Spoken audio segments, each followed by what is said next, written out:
বিসমিল্লাহির রহমানির রহিম। ভাই ও বোনেরা, যে যেখান থেকে আমাকে দেখছেন এবং শুনছেন, আপনাদের সবাইকে আমার সালাম, আসসালামু আলাইকুম। আশা করি আপনারা ভালো আছেন, আমিও ভালো আছি। UK property gossip by Tasmina YouTube চ্যানেলের পক্ষ থেকে জানাই শুভেচ্ছা।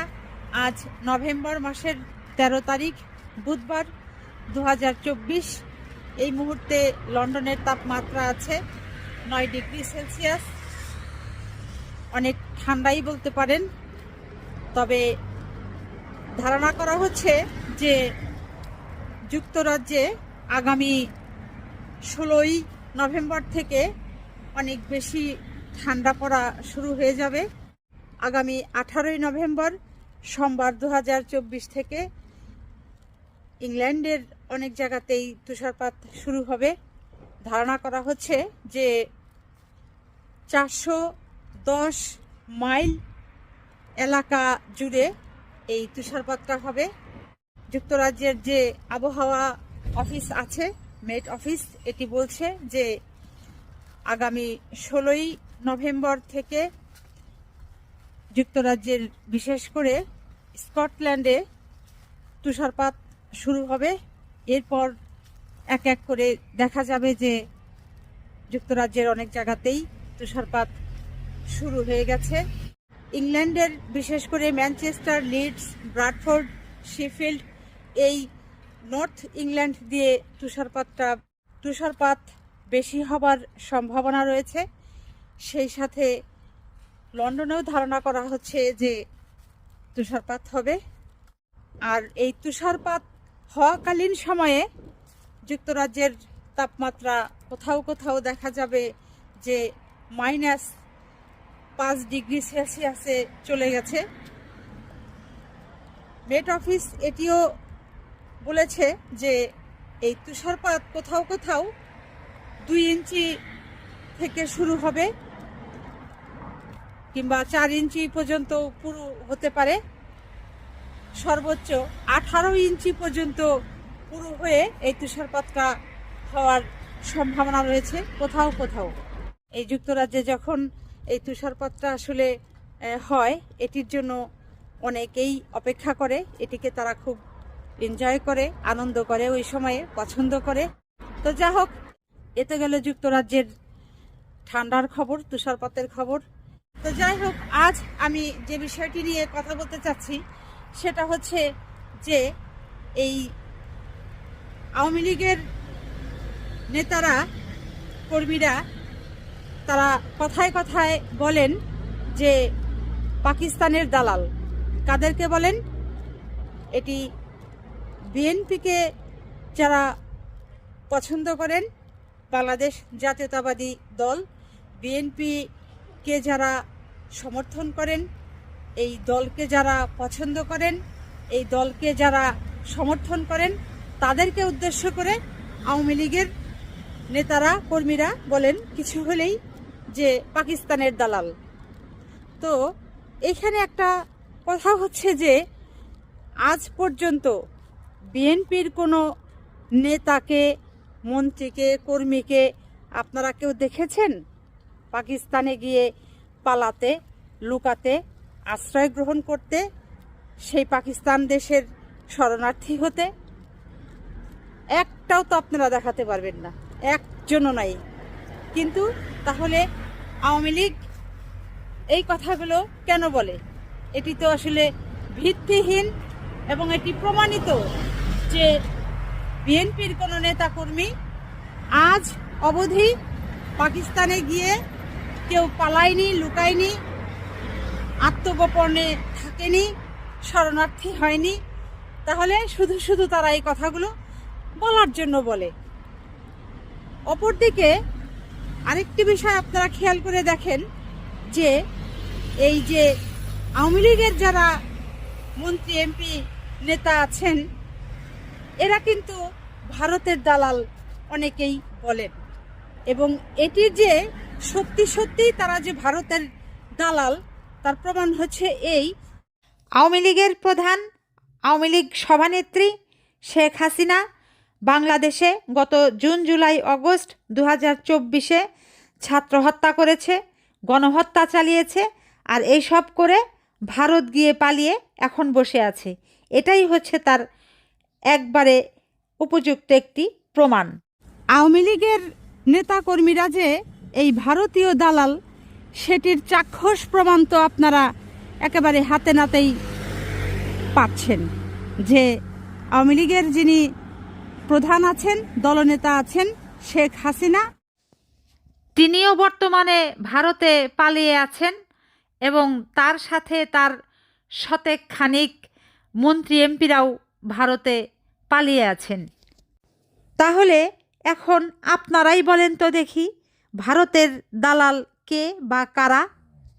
তাহলে এখন দেখেন তো বিষয়টা কেমন হয়ে গেল। এই পাকিস্তানের দালাল বলে, অথচ একটা মানুষও বিএনপির পাকিস্তানে যায়নি, অথচ বিপরীতে এই ভারতীয় দালাল যাদেরকে বলা হয় অর্থাৎ আওয়ামী লীগদের, তারা কিন্তু ভারতে গিয়ে সবাই বসে আছে। তাহলে এখানেই তো আপনারা প্রমাণটা পেয়ে গেলেন যে কারা পাকিস্তানের দালাল আর কারা ভারতের দালাল। আওয়ামী লীগের নেত্রী শেখ হাসিনা এখনও সেই ভারতেই আছে। তাহলে তো সেদিক থেকে এই সর্বপ্রথম শেখ হাসিনা ভারতীয় দালাল, এটি বলাই যায়।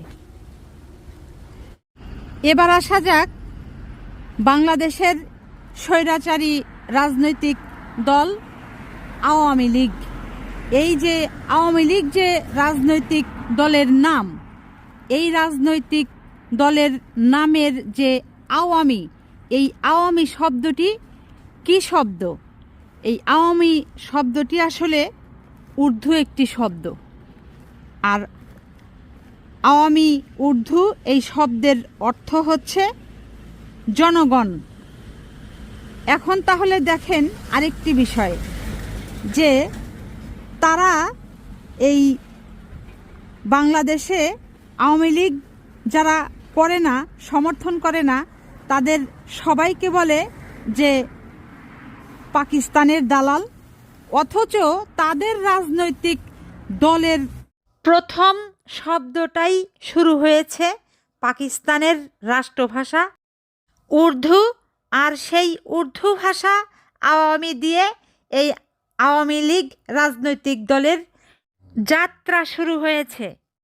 আসলে অনেক বিষয়ে আপনারা একটু খেয়াল করলে দেখতে পারবেন যে আওয়ামী লীগের নেতা থেকে শুরু করে, কর্মী থেকে শুরু করে, ছোট বড় ক্ষমতাশালী, তারপর ক্ষমতা ছাড়া যে যেখানে আছে, এদের কাজই হচ্ছে শুধু তর্কে যাওয়া, তর্ক করা, গায়ের শক্তি খাটানো, শরীরের শক্তি দেখানো, এটা হচ্ছে তাদের কাজ। এটি তো আসলে কোনো সভ্য মানুষদের কাজ নয়। তো যেটি সত্য সেটি তো আসলে আপনাদেরকে মানতেই হবে। আপনারা ওদিকে ওই পাকিস্তানের নাম শুনলে একেবারে জ্বলে পুড়ে ছারখার হয়ে যান। তারপর হচ্ছে আওয়ামী লীগ যারা পছন্দ করে না, আওয়ামী লীগের যারা সমর্থন করে না, তাদেরকে ওই পাকিস্তানের রাজাকার বলে গালিগালাজ করেন। আবার ওদিকে আপনাদের দলের যে নাম, এই আওয়ামী শব্দটা উর্দু শব্দ, যার অর্থ হচ্ছে জনগণ। এটি তো আপনারা চিন্তা করে দেখেছেন?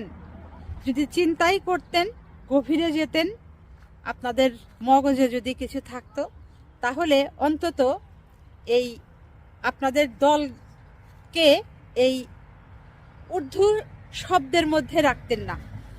আপনাদের দলের নামের প্রথমেই উর্দু শব্দ দিয়ে আপনারা দলের নাম রাখতেন না। তো দেখা যায় যে আপনাদের জ্ঞানের ভান্ডারে জ্ঞান কতটা সীমিত। তো আশা করি এই বিষয়টি আপনারা একটু তলিয়ে দেখবেন। আপনাদের প্রিয় নেতা শেখ মুজিবুর রহমান, তিনিও কিন্তু তার দলের নাম এই আওয়ামী লীগ রাখেনি, তিনি রেখেছেন বাকশাল। তিনি বাকশাল কায়েম করতে চেয়েছিলেন, প্রতিষ্ঠা করতে চেয়েছিলেন। তো আওয়ামী লীগ নাম যেহেতু বাংলাদেশে একটি এখন কলঙ্কিত নাম, যেভাবে এই আওয়ামী লীগ সরকার স্বৈর শাসক হয়ে দেশে গণহত্যা চালিয়েছে, শত শত হাজার হাজার ছাত্রদেরকে হত্যা করেছে, মেরে ফেলেছে, বাংলাদেশের মানুষ কোনোদিনই এ দলকে আর গ্রহণ করবে না। এই দলের নেতাকর্মীদের কোনো সমর্থন বাংলাদেশে আর নেই, শেষ। কাজেই পরবর্তীতে আপনাদের যদি বাংলাদেশে রাজনীতি করতেই হয়, এই আওয়ামী লীগ নামে আর আপনারা করতে পারবেন না। আপনাদের এই নামটাকে পরিবর্তন করে অন্য কোনো নাম দিয়ে আপনাদের রাজনীতির মাঠে নামতে হবে। আওয়ামী লীগের দলীয় যিনি প্রধান শেখ হাসিনা, তিনি বাংলাদেশে গণহত্যা চালিয়ে, গণহত্যা করে গত 5ই আগস্ট 2024 ভারত পালিয়ে চলে গেছেন। এবং আমি এর আগেও বলেছি যে এই শেখ হাসিনা পালিয়ে যাবার পরপরই বাংলাদেশ থেকে আওয়ামী লীগের ডজন ডজন মন্ত্রী, প্রতিমন্ত্রী, উপমন্ত্রী, এমপি এরা সব বাংলাদেশের বিভিন্ন বর্ডার দিয়ে ভারতে পার হয়ে পালিয়ে চলে গেছে। তো ভাই, ভারতের দালাল কারা? ভারতের দালাল তো শেখ হাসিনা, ভারতের দালাল তো আওয়ামী লীগের যারা নেতারা আছেন তারা। তো আপনারা আবার কেন এই পাকিস্তানের দালাল দালাল বলে চিল্লাচিল্লি করেন? পাকিস্তানের দালাল তো বাংলাদেশে নেই। থাকলে তো বাংলাদেশে কোনো ক্রাইসিস পিরিয়ড হলে তারা তো পাকিস্তানে চলে যেত। একটা আপনারা তো প্রমাণ দেখাতে পারবেন না যে এই লোকটা পাকিস্তানে গিয়ে শেল্টার নিয়েছিল। তাহলে বুঝতাম যে যা হোক, আপনারা একটা অন্তত উপস্থাপন করতে পেরেছেন, একটা ব্যক্তির নাম আপনারা দেখাতে পেরেছেন যে বাংলাদেশের ক্রাইসিস পিরিয়ডে সে পাকিস্তানে গিয়ে আত্মগোপন করেছিল। করেনি, একটাও পারবেন না, নেই। তা আপনারা এই সত্যটাকে কেন স্বীকার করেন না? আপনারাই তো ভারতের দালাল। আওয়ামী লীগের যারা আছেন আপনারা ভারতের দালাল, আপনারা ভারতীয় দালাল। বাংলাদেশে আপনারা অরাজকতা সৃষ্টি করেন, গণহত্যা করেন, মানুষের সম্পদ, দেশের সম্পদ লুটপাট করেন। তারপর হচ্ছে বাংলাদেশের ব্যাংকগুলো একেবারে শূন্য, ঝরঝরা খালি, কিচ্ছু নেই। মানুষের সব টাকা পয়সা আপনারা মেরে দিয়েছেন, বিদেশের বাড়িতে আপনারা পানি জমিয়েছেন, শান শওকতে আপনারা থাকছেন, খাচ্ছেন, ঘুরছেন, ফিরছেন, বেড়াচ্ছেন। আপনাদের যারা আগামী জেনারেশন আছে, এরকম 100 জেনারেশন বসে খেতে পারবে এরকম কামাই আপনারা করে নিয়েছেন, পকেট ভারী করে নিয়েছেন। এই হচ্ছেন আপনারা ভারতীয় দালাল। আপনাদের মুখে আসলে পাকিস্তানি দালাল এই শব্দটা আর বলবেন না, কারণ পাকিস্তানি দালাল বাংলাদেশে একটাও নেই, কেউ নেই, বরং আপনারাই এই ভারতের দালাল। তো আজ এখানেই শেষ করব। সবাই ভালো থাকবেন, সুস্থ থাকবেন এবং আমার জন্য দোয়া করবেন। আমার এই চ্যানেলটিতে লাইক, কমেন্ট, শেয়ার এবং সাবস্ক্রাইব করবেন। আসসালামু আলাইকুম, আল্লাহ হাফেজ।